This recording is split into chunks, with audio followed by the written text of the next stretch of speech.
नमस्कार। क्या आप जानते हैं प्रकृति ने हमें इतना सुंदर तोहफा दिमाग के रूप में दिया है, लेकिन है वो दिमाग बहुत ही जटिल, जिसको हम संभाल नहीं पाए।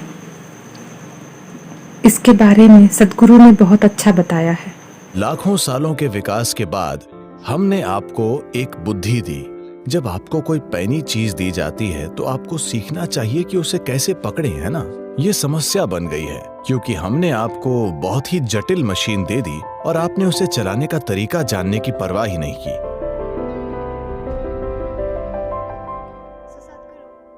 तो सद्गुरु, जीवन में कई बार होता है जब मैं बहुत बढ़िया कर रही होती हूँ, पूरी क्षमता में काम करती हूँ, मगर तभी अचानक एक भावना अंदर से आती है जो मुझे बताती है कि तुम्हारा पतन करीब है। ये मुझे परेशान करता है और शायद आप बस लैंड कर रही हैं। हाँ, और इस भावना के सिस्टम में आ जाने के साथ मेरा प्रदर्शन वास्तव में खराब होने लगता है। तो सद्गुरु, हम अपने अंदर के दानवी आवाज़ों से कैसे लड़ सकते हैं? आपके अंदर कितने सारे दानव हैं? मुझे लगा कि सिर्फ एक दानव है, वो आप हैं। इसमें हमें बहुत स्पष्ट होना चाहिए।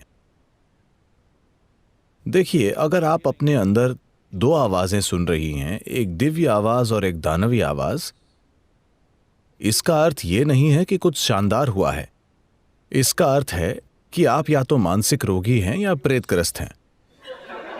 हाँ। आपको या तो मनोवैज्ञानिक की जरूरत है या ओझा की।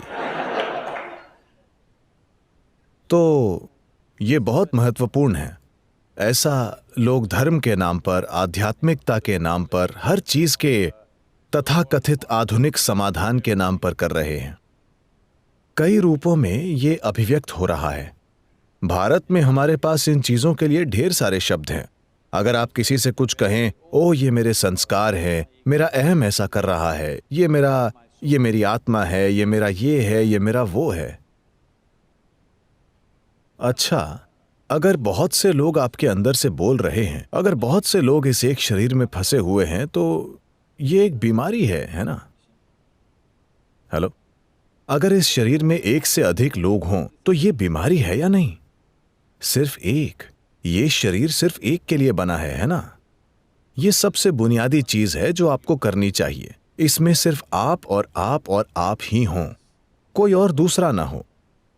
जैसे ही कोई दूसरा होता है, ये एक चाल है। शुरू में आप ये चाल चलते हैं। जब कुछ अच्छा होता है, बिल्कुल ये मैं ही हूं। जब कोई चीज नहीं होती है, मैं नहीं जानता, कोई दूसरी आवाज, कोई और, मेरा अहम, मेरा।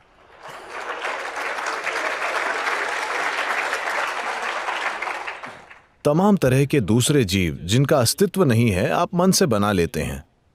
आप इसे आत्मा, परमात्मा कह सकते हैं। ईश्वर आपके अंदर बोलता है, शैतान आपके अंदर बोलता है। देखिए, जब भी लोगों ने कहा, भगवान ने हमसे कहा, मुसीबतें आई हैं।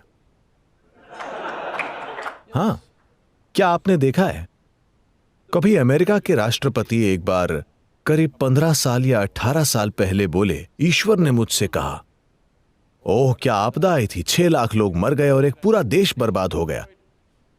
इसी तरह की चीजें हमेशा हुई हैं जब भी ईश्वर बोले हैं। क्योंकि मैं चाहता हूं कि आप समझें, ये ईश्वर के बोलने के बारे में नहीं है। जब आप कुछ एकदम अतार्किक और अनुचित बात करना चाहते हैं तो आप भगवान और शैतान को ले आते हैं।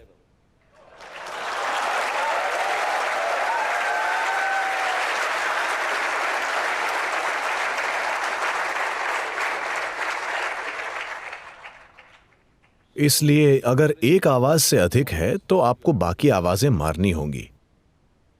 इसके लिए आपको समझना होगा कि मनुष्य का दिमाग जटिल है, तो हम जो हैं उसकी जटिलता हमारा सबसे बड़ा उपहार है कि नहीं? दिमागी जटिलता ही हमें वो बनाती है जो हम हैं। यह सबसे बड़ा उपहार है, मगर इसी से हर इंसान दुखी भी है। मैं आप सभी से पूछता हूं, पिछली बार कब आपको खंजर से मारा गया था? हेलो? नहीं, वे वाकई आपको अनदेखा कर रहे हैं। शायद सबसे बड़ी चीज जो आपके साथ हुई है कि एक मच्छर ने आपको काट लिया। इस तरह का कष्ट दुनिया आपको दे रही है। बाकी सभी कष्ट खुद के दिए हुए हैं, है ना? तो आप ऐसे दुखी क्यों हैं? क्योंकि मैं आपसे एक आसान सवाल पूछूंगा, मुझे हाँ या ना में बताइए, क्योंकि मैं आपके जवाब के अनुसार आपको आशीर्वाद भी दूंगा। आप अपनी बुद्धि को तेज बनाना चाहते हैं या मंद? ठीक है।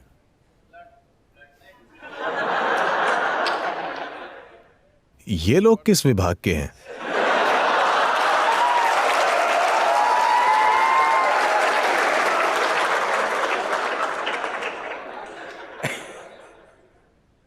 ओह, क्या वो राजनीति विज्ञान से हैं?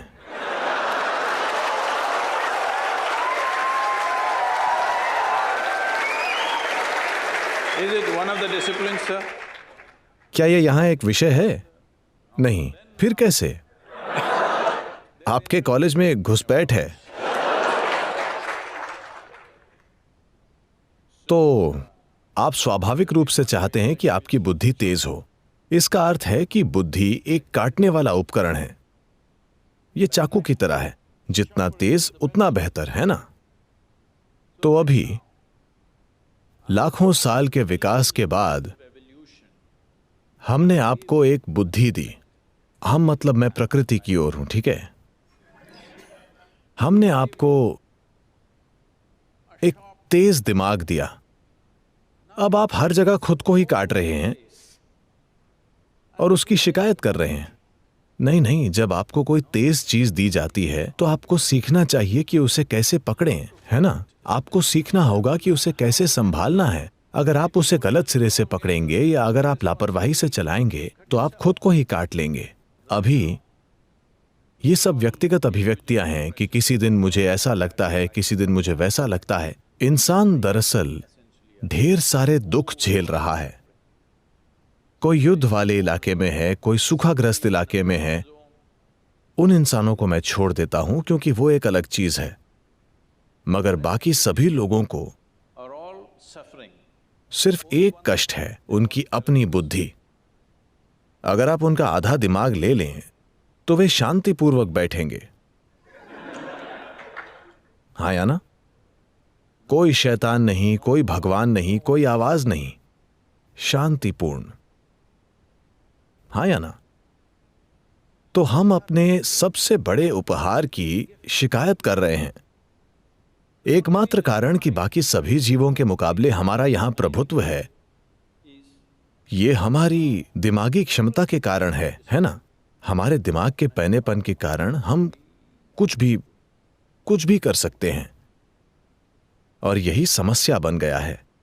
तो यह समस्या इसीलिए बन गया है क्योंकि हमने आपको बहुत जटिल मशीन दे दी और आपने उसे चलाने का तरीका जानने की परवाह ही नहीं की, और आप उसे आंख मूंद कर चलाने की कोशिश कर रहे हैं। अब तमाम चीजें बोलेंगी। आपकी अपनी बुद्धि आप पर हावी हो गई है और आपको बर्बाद कर रही है, आपको बेकार में कष्ट दे रही है। अगर मैं आपको एक कमरे में अकेला छोड़ देता हूं, सिर्फ आपको, अगर आप फिर भी दुखी होते हैं तो इसका मतलब है कि आप बुरी संगत में हैं, है ना? हेलो? अगर मैं आपके साथ हूं और आप दुखी हुए तो शायद वो मैं हूं, मगर आप अकेले बैठकर दुखी हो रहे हैं, इसका मतलब आप बुरी संगत में हैं, है ना? आपको वो एक चीज ठीक करनी होगी कि ये कभी बुरी संगत में ना हो। ये सबसे अच्छी संगत है जो आपके पास है।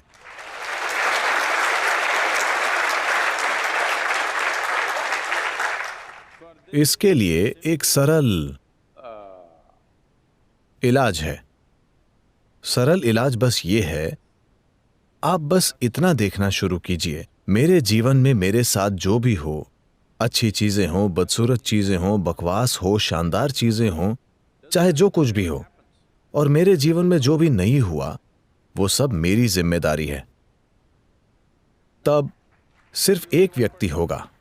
अगर आप देखते हैं कि यह मेरी जिम्मेदारी है तो सिर्फ एक व्यक्ति होगा, वरना यहां से भगवान बोलेंगे, वहां शैतान बोलेगा, यहां से आत्मा बोलेगी और कहीं और से परमात्मा बोलेंगे, और वे सब आपको पागल कर देंगे।